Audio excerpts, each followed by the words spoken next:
Hello everybody, Glitch Reaper here. I'm back with another vlog. I know I've been doing a lot of those recently, but for more than one reason, because a lot of things kind of happened and it had to make me think about a few things. In this case, I'm kind of just kind of a personal opinion here, actually, more than any type of exact news.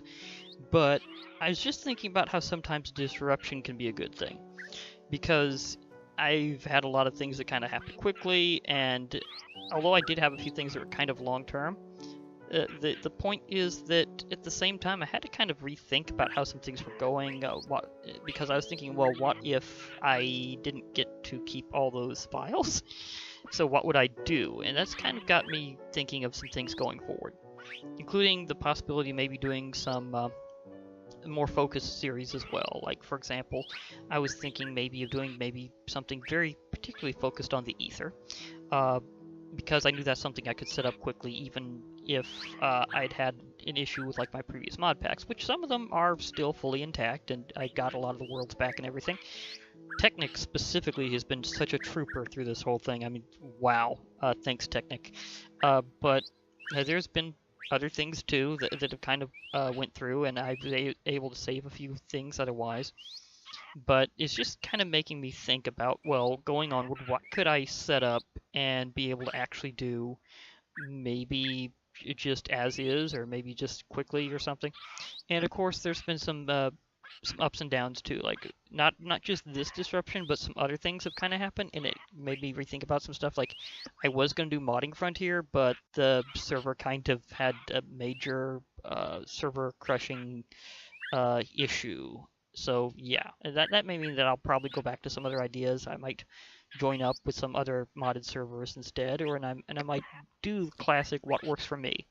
Like, some things kind of pop your time, but then you think, well, what can you solo or do on your own? And again, this ether idea has popped up, but also some other things. Like, I was thinking about how the history of it has come together. Like, again, here in the aquatic update, there's a lot of nice sea life and things that has come from mods, and I was thinking maybe of doing some retro, old-school, historical mod packs. I'm trying to remember how much hex it had in it that was aquatic. I know it had some aquatic content, and it's one of the classic big mod packs. It was huge on adventure and a lot of things. I mean, it was awesome. I didn't actually get to play Hexit myself during that big time, but I could go back to it. I mean, that's one thing that I really like about being able to change versions in Minecraft. And a lot of these mods being maintained and mod packs, it means you can go back and go retro and historic and say, well, this is where things came from.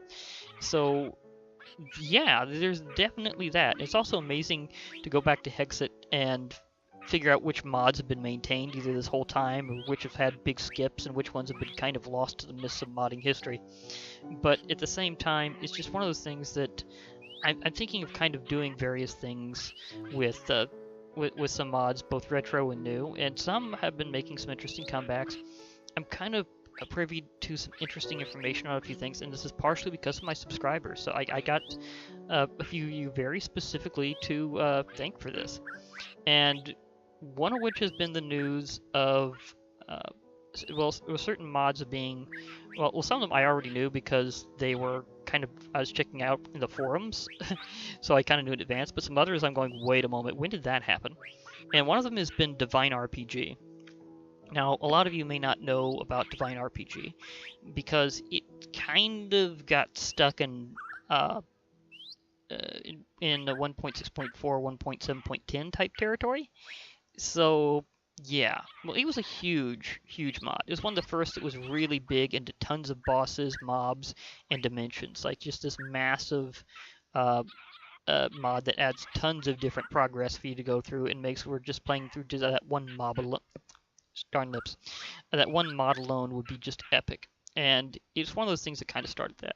There's some these days that have influences from DivineRPG, and some that just kind of have it to thank for just knowing whether or not you could even do that much content in one mod.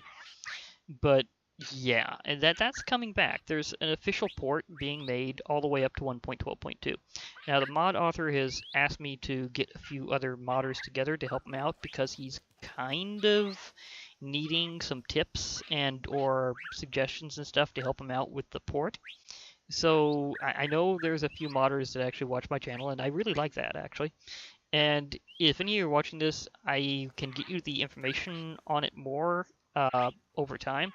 If you'd like to be able to help out, I can point you to his YouTube channel and stuff, and that would be kind of a cool contribution to do, is to help him out. So I might actually put a link to that in this vlog.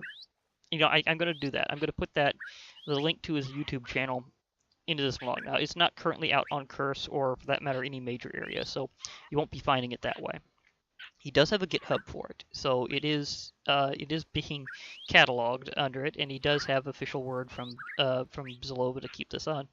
I haven't heard much from him otherwise. I'm gonna have to ask this guy if if he knows what happened to Zalova since the big disappearing act. I mean, Advent of Ascension has somebody also maintaining it now, but as for hearing from Zalova himself, who's the guy who founded DivineRPG and Advent of Ascension, there has not been much word. I'm also very curious about this rumored Arcana RPG port. I mean, seriously. I mean, there's a lot of these things going on where I'm going, okay, maybe I can finally, because of all these disruptions, just rethink things and do something in like the latest Forge, which is 1.12.2, and just go for it. And hearing about all these things porting up it's given me so many ideas for either doing series or mob battles with them that weren't possible before and things like that.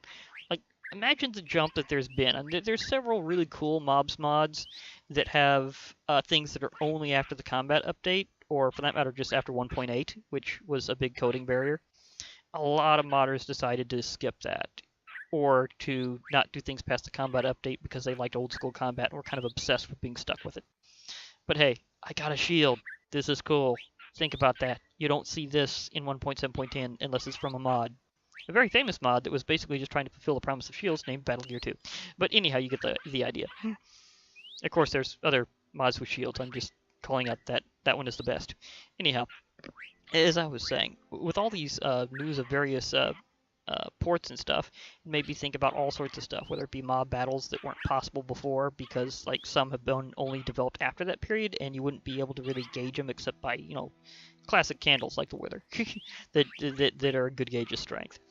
But now I could have them directly fight each other. I mean, supposedly there's going to be a lot easier access to getting the bosses out in Advent of Ascension whenever it's finally out, so sometime in the future you could expect mob battles that are done really big, like maybe even a few battle royales.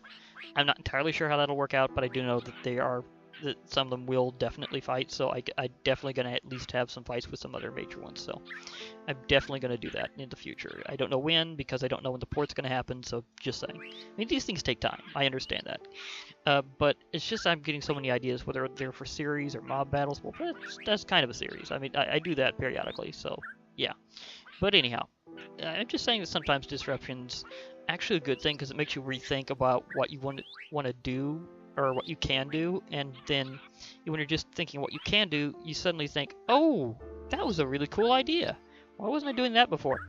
So, well, right now I'm still testing a few things. So this is one of those things that I don't know if all this speaking from the heart will wind up getting through or not. I know my speech will. I actually know that for a fact. I just don't know if the parrots and the party that will be upcoming will all come through. Speaking of which, since that's pretty much all I needed to say for now, I'll commence with the party. Because hey, I already had a nice Engender party before, and that will be eventually followed up with a literally bigger party with the full-size Witherstorm getting jiggy with it. So we'll see how that works out later. But for now, I'd like to say this has been Glitch Reaper. Been nice talking to everybody. Hope to hear from you all later. So I'll be logging off, but before that, always remember, join the parrot party! Yeah, that's right, the parrots are off their siesta. Yeah, so join the parrot party! Yeah! Parrot